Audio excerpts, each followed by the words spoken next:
Sveiki, pirmiausia leiskite prisistatyti. Aš esu Jurijus Slavas, man 30 metų ir nors mano specialybė yra informatikas, visą laiką domėjausi tokiais dalykais kaip ekonomika, verslas, asmenybės tobulėjimas. Vos baigęs universitetą su keliais draugais įkūriau pirmąją savo įmonę. Nors po keleto metų mums teko išsiskirti, tai buvo mano pirmoji pažintis su verslu ir internetu ir su šių sferų džiunglėmis. Ta patirtis buvo tikrai vertinga, kadangi žinios, kurias įgijau tada, pravertė man daugelį metų ir netgi teko jas gerokai pagilinti. Per sekančius 7 metus man teko susidurti su įvairia veikla ir pastebėjau, kad visose veiklose, o ypač versle, internetas tampa kuo toliau, tuo labiau neatskiriama mūsų dalimi. Ir tie verslai, kurie naudojasi interneto suteikiamais privalumais, žinoma, vystosi sparčiau, efektyviau ir pasiekia greičiau jų užsibrėžtų tikslų.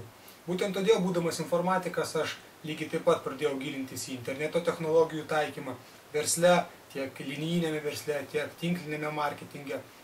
Ir per šitos 7 metus įvykdžiau ne vieną projektą, padėjau ne vieną įmonei susikurti savo veidą internete, populiarinti jų paslaugas arba prekes, o pradėjus populiarėti elektroninio pašto rinkodarai, arba kitaip tariant marketingui, taip pat pradėjau gilintis ir šios naujovės niuansus. Per paskutinius keletą metų man teko dalyvauti ne viename projekte, taip pat vystyti elektroninės rinkodaros pagalbą savo verslus ir taip padėti keletui iš jų pasiekti geresnių rezultatų. Ir per paskutinius kelius metus man teko taip pat padėti populiarinti ir įvairius projektus, tokius pavyzdžiui kaip Vilniaus fejerija, ne pirmus metus vykstantis tarptautinis fejerverkų festivalis, saviugdos mokyklos rengtas atkaklumo savaitgalis su Algirdu Karaliumi ir keletą kitų renginių. Ir pasižiūrėkite šiandien, ką aš parengiau jums. Tai yra praktinis kursas elektroninio pašto marketingas praktikoje.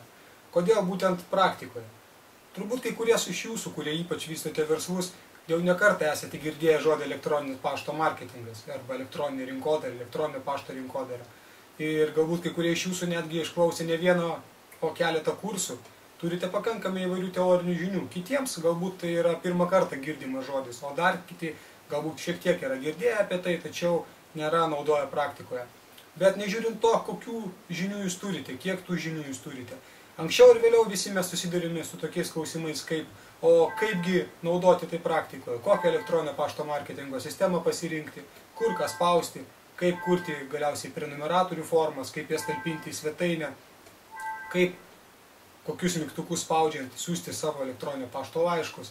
Būtent į šiuos ir kitus klausimus aš ir duodu atsakymus savo pirmajame elektroninio pašto marketingo kurse, kuriame jūs ir galėsite sužinoti atsakymus į šios klausimus, įgyti žinių, kaip tai atlikti praktikoje su mano kurse rodoma elektroninio pašto marketingo sistema ir tokiu būdu naudoti šitas žinias, šitos įgūdžius savo verslo, esamo verslo arba galiausiai tik tais iš naujo pradedamo verslo kurti plėtojimų internete ir išnaudoti elektroninio pašto marketingo suteikiamus privalumus ir žymiai platesnės erdvės jūsų verslo plėtojimui. Todėl siūlau jums užpildyti štai šitą formą ir sužinoti daugiau apie mano siūlomą kursą. O už tai, kad jūs domitės, noriu iš karto jums atsidėkoti ir padovanoti šį trumpą konspektą 7 elektroninio pašto marketingo žingsniai. Susitiksime su jumis kurso metu. Sėkmės!